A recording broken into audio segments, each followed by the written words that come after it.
Well, thank you everyone for joining us tonight to hear a little bit more about Johnson's Island. As was just mentioned, I'm Brandi Oswald. I'm the co-chair of the Friends and Descendants of Johnson's Island Civil War Prison. And I think my first slide just kind of got summarized during the introduction, which is fine.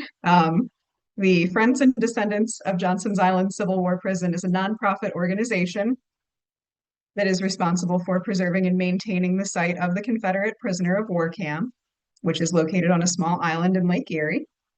So we maintain a collection of historical documents and objects, and also the cultural materials found during the 30 years of professional archaeological excavations at the site.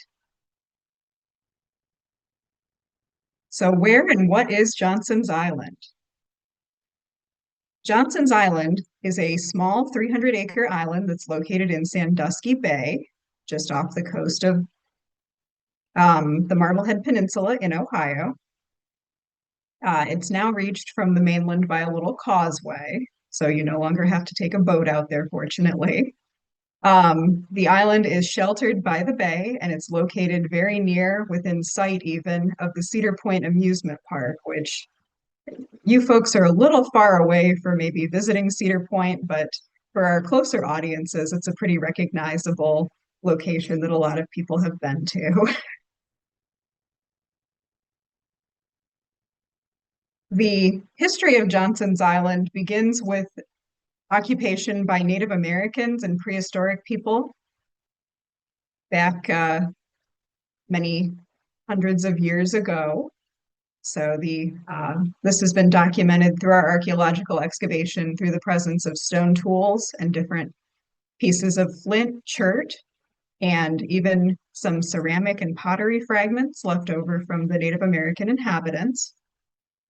However, by 1650, the original populations of Native Americans had vacated most of their permanent settlements in Ohio, including the Lake Erie area. So you can see here on the slide some of the items that were discovered showing the Native American presence at the island. Moving up in history, by the early 19th century, the island was known as Bull Island, named for its owner at the time, who was Mr. Bull. It was renamed in 1852 to Johnson's Island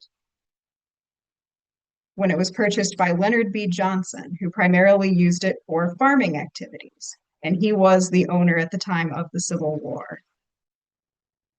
So to get into Johnson's Island's use as a prison on Lake Erie, when the Civil War broke out in 1861, neither the Union nor the Confederacy anticipated that the war would extend beyond a few months. Everyone thought it would be a short war. In fact, enlistments, as you probably all know, were often 3 months at the beginning of the war in hopes that all the soldiers could be home in time for the fall harvest.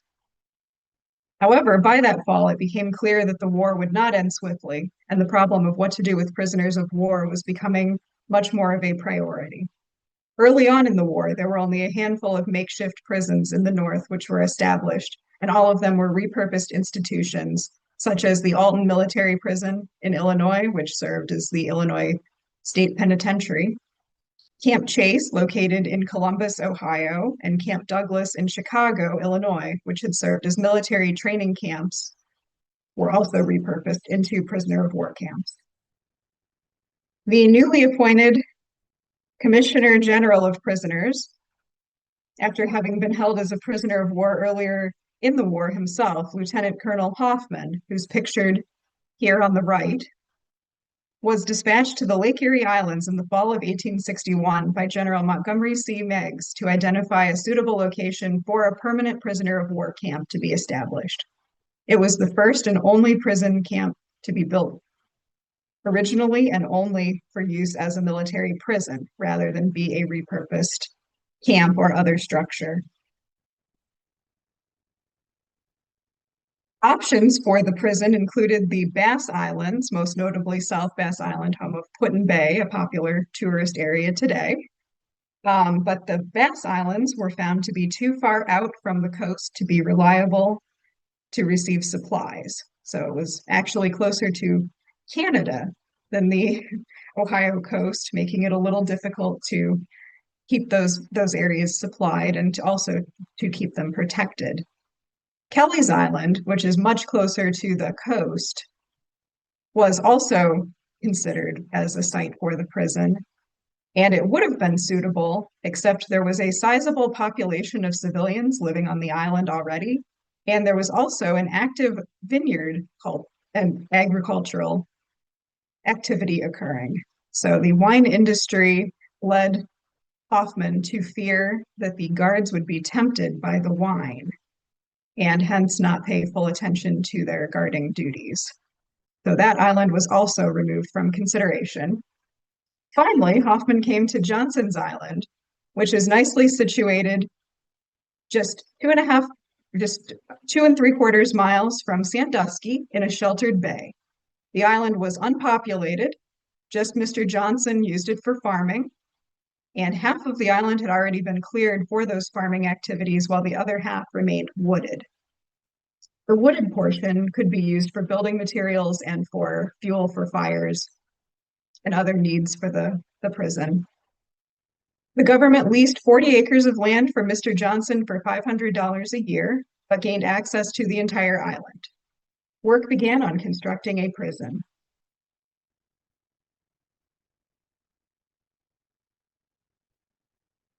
So here we have another illustration showing the area, the island. It's labeled as Bull's Island here, and that is an item from the cartographic branch at the National Archives.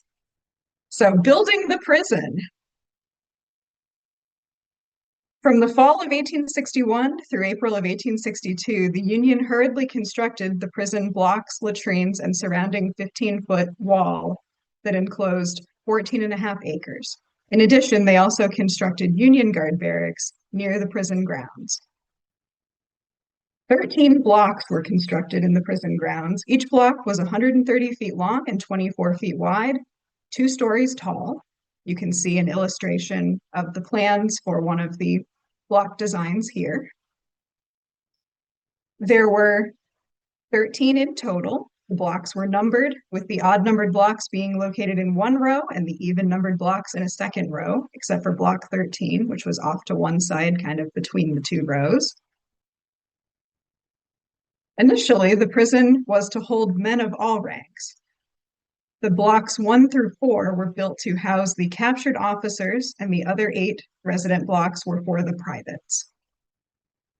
The officer block afforded its residents much more privacy, as they were sectioned off into 22 rooms each, which were to hold 6 to 7 men in each room, or about 150 total per block. The other blocks had 6 rooms each, with the capacity to hold 230 men each, so much less privacy and much more crowded. Overall, the prison was built to accommodate about 2,500 prisoners at any given time, although especially later in the war, the number of prisoners was often much higher than that number. So here we have a drawing done by one of the prisoners who was envisioning what it looked like from above. And you can see the different barracks buildings. You can see the officers' blocks that have the lesser number of windows, and then the enlisted men's blocks that have the numerous windows shown. You can also see some of the support structures. The prison did quickly, once it was opened in 1862, become an officers-only prison. So the officers were stuck into the buildings meant to hold the enlisted men, as well as those for the officers.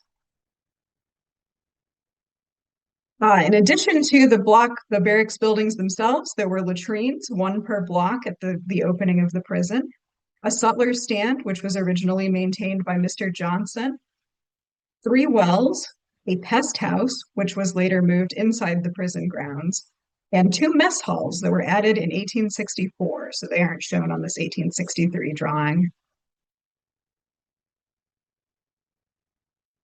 Additional buildings associated with the prison were built on the island, but they were located outside of the confines of the prison camp.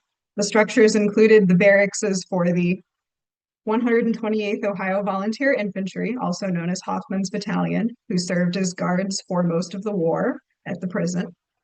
Other buildings, including various barns, stables, the pest house for quarantining sick prisoners, and an arsenal were also built near the prison site. And by late 1864, two forts were also constructed on the island, Fort Hill and Fort Johnson, which you can see on this view of the prison at Johnson's Island.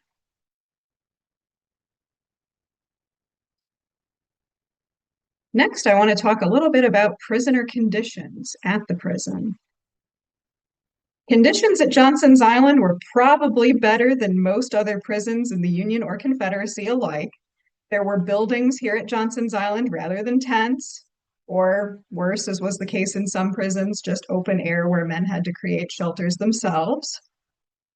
The area was generally a pretty healthy environment and had ample water with the lake right next door, although there were numerous problems throughout the war with the 3 wells that were dug on the island. They often did not provide enough water, so water did have to be drawn out from the lake. The prisoners, as I mentioned, were officers, Confederate officers. They were often from affluent, well-educated backgrounds, and they were afforded, as a result, more gentlemanly treatment. They were men of means and status, and early in the war, they were able to send home for supplies or use their money to purchase items from the camp sutler or store.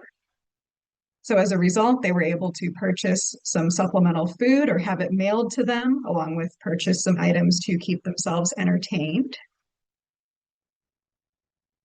Now, early in the war, prisoner exchanges occurred regularly. However, beginning in 1863, these were largely halted except for very ill prisoners. The exchanges were mainly halted due to the Confederacy's unequal treatment of captured Black soldiers who could serve in the U.S. Army beginning in 1863. The South had refused to allow them to be included in the normal prison exchanges. So as a result, Secretary of War Edwin Stanton ordered the exchange program to be stopped. The halt in the exchanges also benefited the North as it stopped the flow of exchanged Confederates from reinforcing Confederates who were beginning to suffer from a lot of casualties and not being able to replace the men who were falling from their ranks. So it was kind of twofold. However, there was always hope among the prisoners that there would be a chance for exchange. One prisoner, Lieutenant William Peel from Mississippi, wrote in September of 1864, so long after the exchange program had broken down. There was considerable pleasure and excitement caused this morning by the appearance at the hospital of the Yankee doctor who announced that their mission was to examine the patients for the purpose of 20 of the worst cases who agreed to be sent on exchange to Dixie. The examination was complete and the names of the fortunate sick published on the bulletin board with a PS that they will leave in the AM tomorrow. So prisoners were always hoping they would be among those fortunate few who were exchanged. It usually meant, unfortunately, that they were in pretty ill health. That was about the only way to get off of the island later in the war. In terms of those men incarcerated at Johnson's Island, held as prisoner of war, they largely had 3 options during their time as prisoners. They could assimilate, they could adapt and try to survive through the harsh conditions, or they could try to escape. So I want to first talk a little bit about assimilating in hopes of obtaining their freedom or at least obtaining better conditions within the prison. Prisoners could sign an oath of allegiance to the United States as one method of trying to obtain their freedom and get back to their homes. So this would be a very serious decision, with both moral and social consequences for the prisoners. It's very frowned upon from the fellow prisoners to take this oath of allegiance to the United States, turn their back on their fellow officers, their men. So once the prisoner had come to this very difficult decision, they would first have to apply to take the oath. And at that point, the prisoner would be segregated from the main prison population and assigned to the barracks building called Block 1. This was done for the safety of those taking the oath, as they could face a lot of backlash from their fellow prisoners for their choice.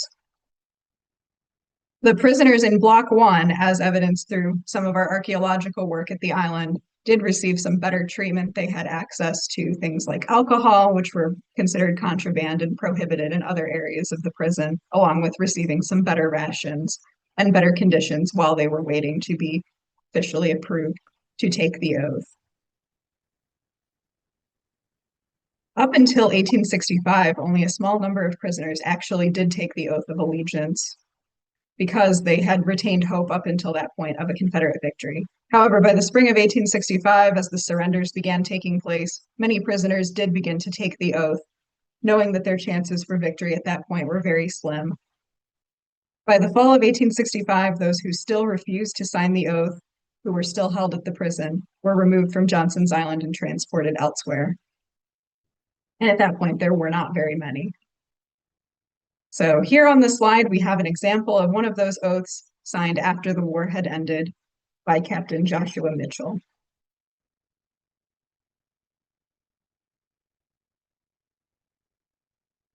One of the other options prisoners could take, which was what most prisoners did, was to adapt and survive, sometimes with a little resistance mixed in. For the vast majority of the nearly 10,000 men who were imprisoned at Johnson's Island over the course of the war, they had the difficult task of adapting, waiting, and surviving to see an eventual release. The Our Mess drawing, which is seen here, is a famous rendering of life at Johnson's Island prison. So you can see prisoners here are playing some games, they are reading some books, cooking some food or some coffee, they're on their stove. And again, this is an idealization of what prison life would be like. This is not what everyday life would look like, but it does give a good example of the types of activities and conditions these men would have, even though they would not have been so well groomed and wearing their uniforms in real life. They were prohibited from wearing their uniforms within the prison. Prisoners held at Johnson's Island would engage in many activities to pass the time. This could include writing letters, keeping diaries, collecting autographs of fellow prisoners who were held at the island. They also put together a library, lending library, held religious and church services, and they even had a theater company. You can see a playbill here on the screen from one of their musical programs. The prisoners also enjoyed other things like many young men enjoy. They played baseball, they gardened, they created some folk art, some craft items, such as the carved chess piece that you see here on the screen, along with the very nice hard rubber carved ring. They would often commission likenesses of themselves. There was a big fad for a while in the prison to have your portrait drawn so that your family at home could see how you were faring in prison. And there even was a photographer who built a business up within the prison. So here you can see a couple of photos taken by prisoner Robert Smith, who's pictured on the right. He took the picture that's on the left, and he actually constructed a homemade camera while in the prison and clandestinely took the photos up in the attic of one of the barracks buildings and sold the photographs to some of his fellow prisoners. So quite an amazing guy. He was also a very talented craftsman, creating fabulous hard rubber pieces of craft jewelry. You'll also see here on the screen some bottles. The prisoners, as a means of a little bit of resistance, would sometimes be able to barter, bribe, or even steal some contraband alcohol. And a lot of these bottles would be found in the latrine as a way of disposing of it, or possibly even carrying out the drinking in secret out in the latrine so that they were not caught. So these men were, while mostly following by the rules, sometimes doing some things they weren't supposed to, like taking these photos and doing some secret drinking or obtaining some other items they weren't supposed to have within the prison. The biggest act of resistance, however, was attempting to escape from the prison. Escape was very difficult, let alone from a prison on an island in a lake in the northern parts of the United States. There was a 15-foot wall that surrounded the prison that had a walkway which was regularly patrolled by Union guards, most of whom belonged to the 128th Ohio, who are pictured here. The guards had the right to shoot any prisoner who crossed the deadline, which was a line, sort of an imaginary line a few feet inside the prison wall. And prisoners were not allowed to cross that deadline or approach the wall. Most escape attempts were thwarted. However, there were a handful of successes. On January 1st, 1864, a group of 5 men scaled the wall with a ladder they had crafted. And although 2 of the men were recaptured, the others did end up making their way across the ice to Canada to safety. So quite a hardy bunch of men who managed that escape. Unfortunately, one of the men who was recaptured suffered from some really severe frostbite from kind of falling through the ice on his way over to the Marblehead Peninsula and was not in very good condition when he was recaptured. But an attempt was made.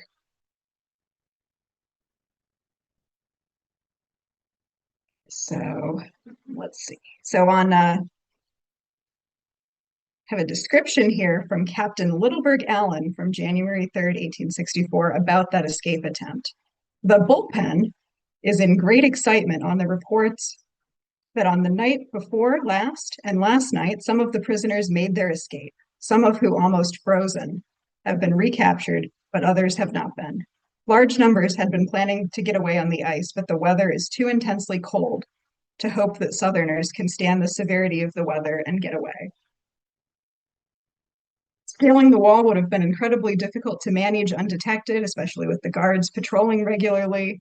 So some prisoners did opt to try to dig out below the nearby latrines and dig out under the prison fence. The cow bone that's shown here on the screen is believed to have been used for part of that tunneling. It's worn down from being used as a digging implement. And the 3 men who are shown here actually did escape from Johnson's Island. The other 3 men that are not highlighted escaped from Camp Douglas, and they were able to make their way to Canada to safety. Johnson's Island prison was also the site of one of the most elaborately planned prison escape attempts during the Civil War. This was a plan that was not instigated by the prisoners themselves, but by a group of outside Confederate supporters. Confederate captains Charles Cole and John Yates Beale helped to free the prisoners at Johnson's Island. They had hoped to free the prisoners and to form an army from the inmates, and then travel to Columbus to free the prisoners held at Camp Chase, and then generally wreak havoc up in the northern states. Plan involved infiltrating the Union by having undercover Confederates enlist and assist conspirators from the inside. John Bell and a group of 25 men would seize control of the Philo Parsons, pictured here, a passenger steamship operating on Lake Erie. The idea was that Bell would sail the Parsons to Sandusky Bay, where the Confederates on board would sail beside the USS Michigan, which was the only Union gunboat on Lake Erie, which was typically tasked with protecting Johnson's Island against any type of attack. The Confederates would jump on the Union vessel, and they would secure control of it. With the Southerners in control of the Michigan, Cole and Bell would then work with the Northern Guards. We're then certain the Northern Guards would immediately surrender. The plan went into action on September 19th, 1864. However, it was unsuccessful. The Union caught wind of the presence of spies within their ranks, and the attempt was thwarted. They were unable to take the Michigan. Cole and Bell ended up being arrested. Cole remained in prison for the duration of the war, and Bell was executed for spying for the Confederacy. As a result of this plot, the Union officers at Johnson's Island ordered the construction of Fort Johnson and Fort Hill during the winter of 1864 and 1865. The construction was finally completed in about March of 1865, so right in time for the end of the Civil War. So the forts did not see any action, but the remains of Fort Johnson actually is still present today within the property that is preserved by the friends and descendants of Johnson's Island. Fort Hill, unfortunately, was destroyed through some quarrying activity after the Civil War. So there is a picture of Fort Hill before it was destroyed after the war.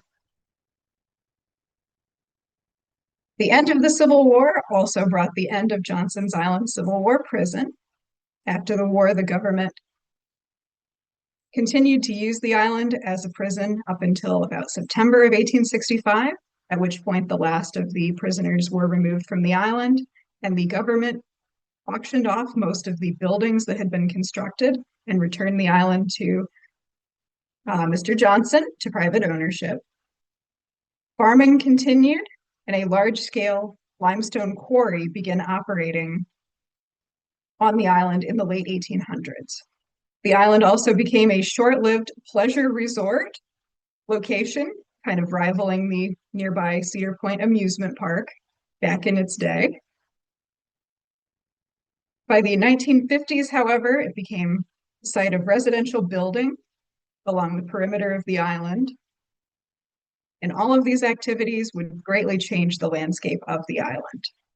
There also, as a result, was very little physical remains of the prison left above ground due to the fact that the government did remove most of the buildings. Just the forts remained, and also the Confederate cemetery remained at the island. The prison cemetery, along with the earthen Fort Johnson, remain there as the best preserved above ground remains of the prison. The cemetery, which is administered by the Veterans Administration, contains 206 graves of the approximately 240 prisoners who died while they were incarcerated at Johnson's Island. Originally, the cemetery would have had wooden headboards to mark the graves. These were replaced in the 1890s with marble headstones, as the wooden ones had started to deteriorate and weather away. Most of these 1890s marble headstones remain, although, like was mentioned earlier with that project in Fredericksburg, there are a few that have been replaced as needs have arisen over the years. In 1910, a statue featuring a Confederate soldier was dedicated at the prison site, at the prison cemetery site by the United Daughters of the Confederacy. And it stands there too as a monument to the Confederates who did die while they were incarcerated at Johnson's Island. Now, I've alluded to the fact that there's not much left of the prison itself above ground aside from the cemetery and Fort Johnson. So I would now like to take a look at some archaeological excavations that have taken place at Johnson's Island over the years that have helped us to learn more about what prison life was like and to rediscover the site of the prison itself. So we have here an aerial photograph of Johnson's Island, which helps show what the island looked like when archaeology first began in 1988. By the 1950s, the island was largely wooded, with development mainly focused around the perimeter of the island. The quarry near the center of the island and filled with water is also visible in the image. In the 1970s, the island was connected to the Marblehead Peninsula by a causeway, which made the island much more accessible, and that spurred on a lot of residential development on the island. Development is why archaeology began at Johnson's Island. In 1988, Dr. David Bush began an archaeological investigation at Johnson's Island as part of compliance work related to proposed development on the island. His initial goal was to determine the exact location of the prison complex and see what remained of it. Initial work was based off of this 1864 scale map of the prison complex that Bush had located during his initial background research about the prison. The map created by the Union was drawn to scale, so if he could locate one spot on the map, he could conceivably locate additional prison features based on the measurements. One feature shown on the map was a ditch that ran along the prison wall. On July 12, 1864, the prison wall was moved back, expanding the prison yard from 14.5 acres to 16.5 acres to accommodate the larger number of prisoners being held at the camp at the time. Prisoner William Peel described that it was quite an event. He said, at an early Hour this morning, the Hoffman Battalion, fully armed and equipped, haversacks, gum blankets, etc., were drawn up in line just outside the yard, in near our line of blocks. This precaution having been taken, they began the long contemplated removal of the fence along this portion of the yard. They began at each end and moved it panel by panel, and before night the task was finished, giving us the privilege of about 40 yards more of territory on our side of the yard.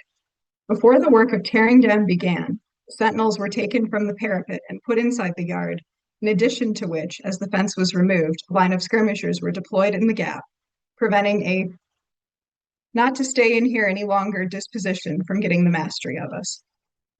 Prisoners quickly enjoyed this extra space, and they filled every inch of it with vegetable gardens, according to Peel. Again, trying to supplement their food, which by this point in the war was becoming more meager as rations decreased. Dr. Bush focused his initial efforts on locating this ditch. After clearing away the brush and poison ivy shown in the pictures here, the team was actually able to locate that ditch. And as a result, they next set about locating 3 latrines, which were depicted on the 1864 map to confirm that the map was actually accurate. They dug 1 meter square test units and confirmed they were in the correct location. At the Block 8 latrine, pictured on the right, they expanded their excavation area to include the entire latrine area. The latrine is the darker soil, which is outlined in red, with the 1 meter test unit there in the center, the deeper spot.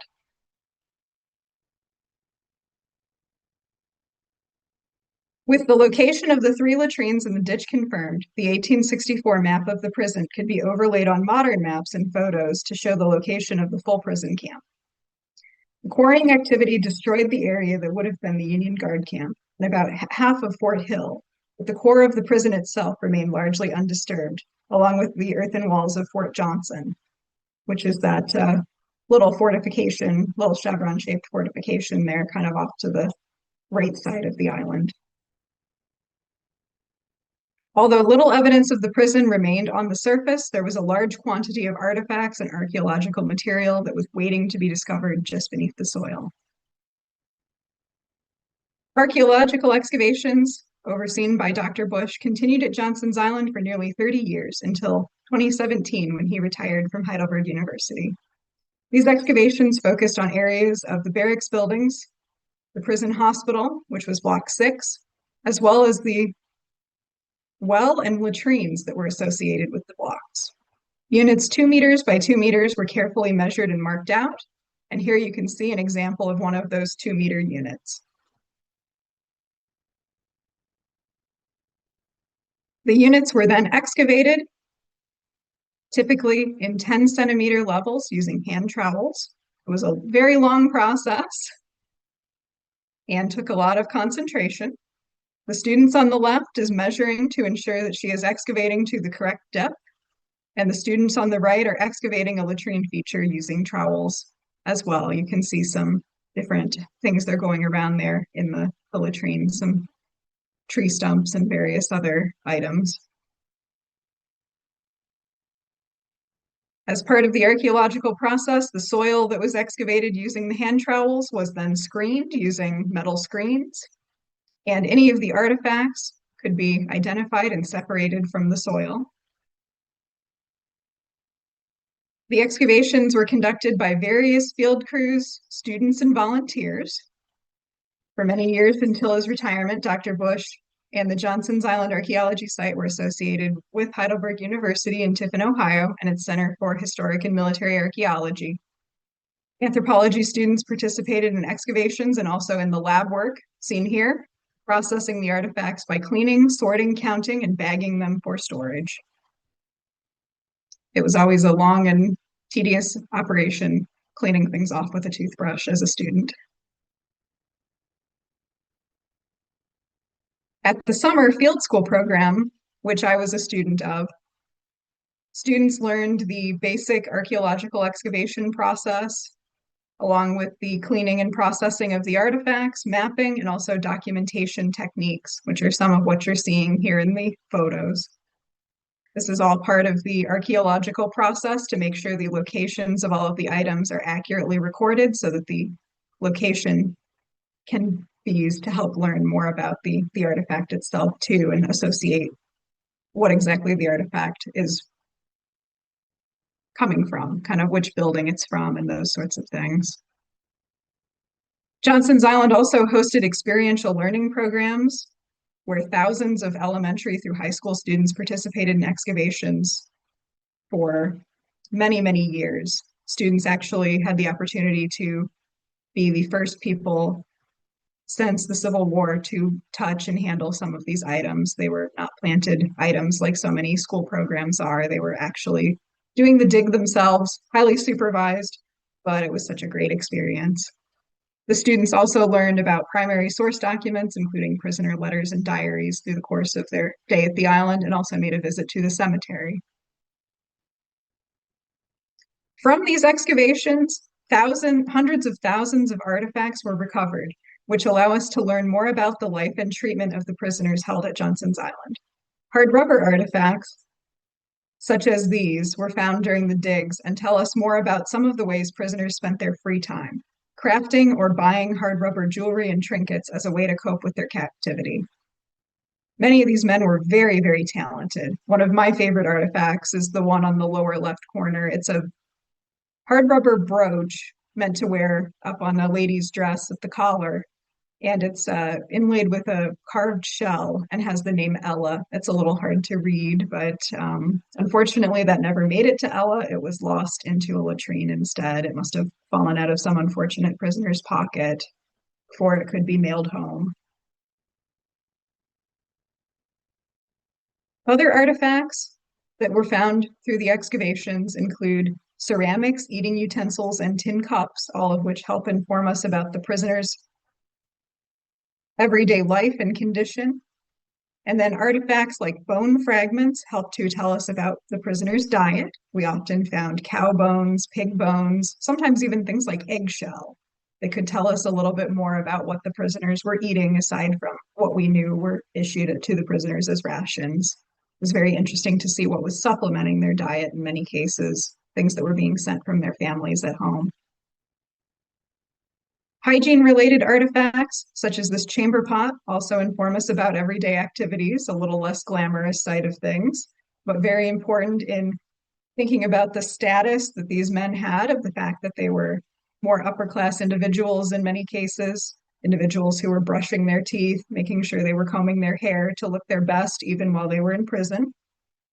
And all of these activities, these hygiene activities, helped to show that the men tried to continue with their normal activities and keep up standards as best they could. The most important source of information at the prison site proved to be the latrines, or the sinks as they were called during the Civil War. Now, why would anybody want to excavate in a latrine? If you know anything about archaeology, you may know that some of the best items can come out of latrines. And as the case at Johnson's Island, latrines were used for a relatively short period of time, usually 5 to 6 months, and they were very well documented on what dates they were used. So they can be basically used as a time capsule for what activities were occurring at the prison at a given time, what kind of waste materials, trash the prisoners were producing. We don't actually find the human waste, fortunately. The latrines can tell us a lot about the diet of the prisoners because of the trash that was deposited in them. And they also are down far enough that they are undisturbed and can provide a trove of artifacts. Oftentimes, buttons would pop off of pieces of clothing. Things fell out of people's pockets, like the pocket watch shown here. And the prisoner, kind of like a porta-john today, would have little incentive. If you lose your cell phone in the porta-john, you're probably not going to reach in there and fish it out.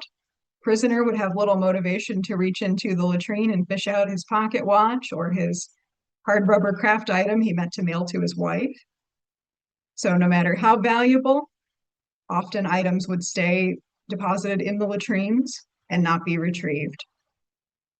They also served, as I mentioned earlier, as a place to hide illicit activities. Prisoners could sometimes dispose of contraband items that weren't allowed, and sometimes also, as I mentioned, tried to tunnel out to avoid detection. So this picture shows an example of a latrine with a tunnel that's evident off to the side, along with that piece of bone again that was used for tunneling.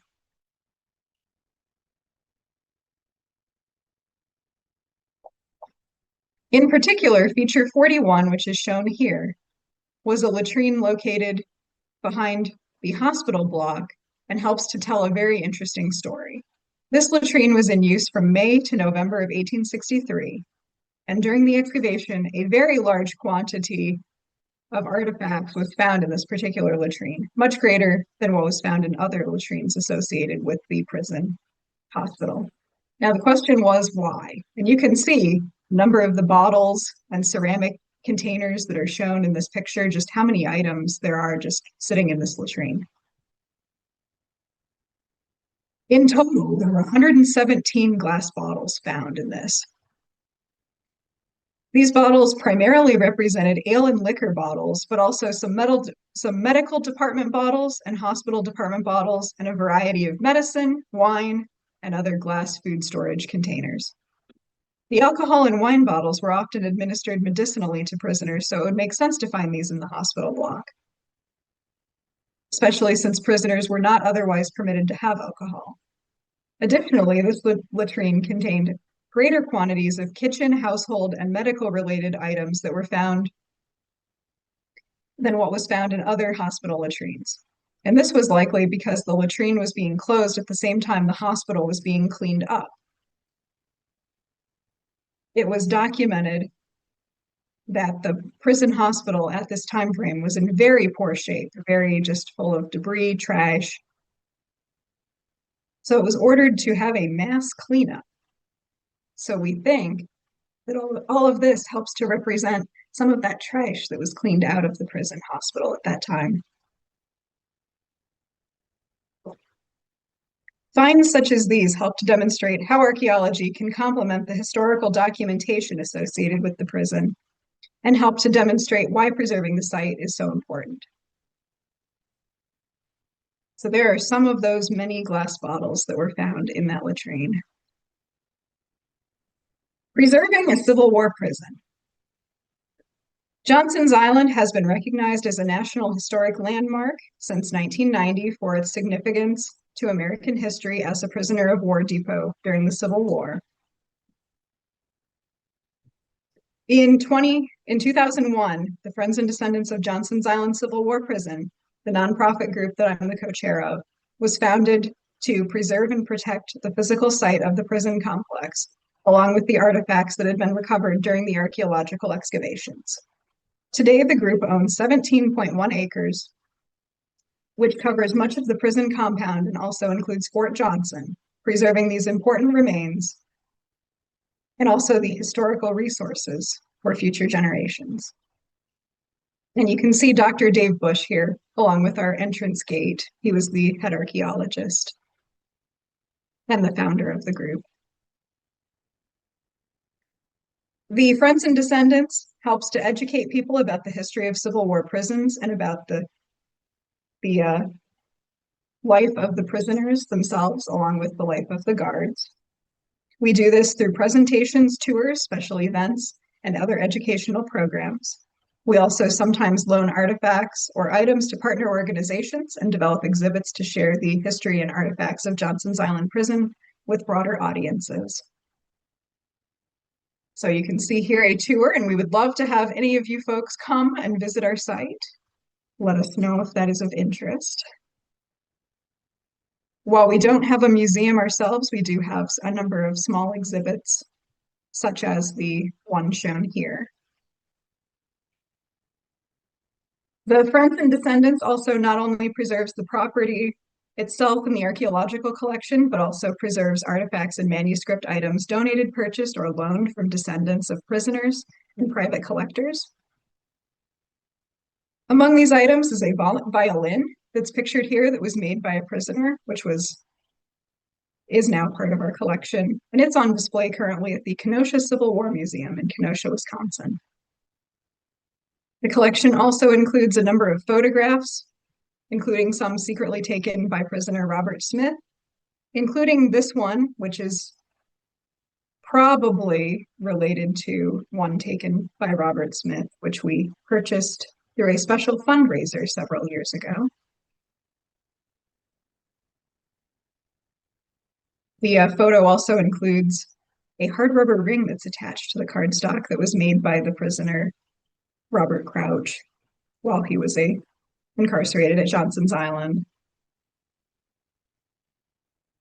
Other items in the collection include autograph albums created by the prisoners, along with a number of personal letters and diaries written by prisoners.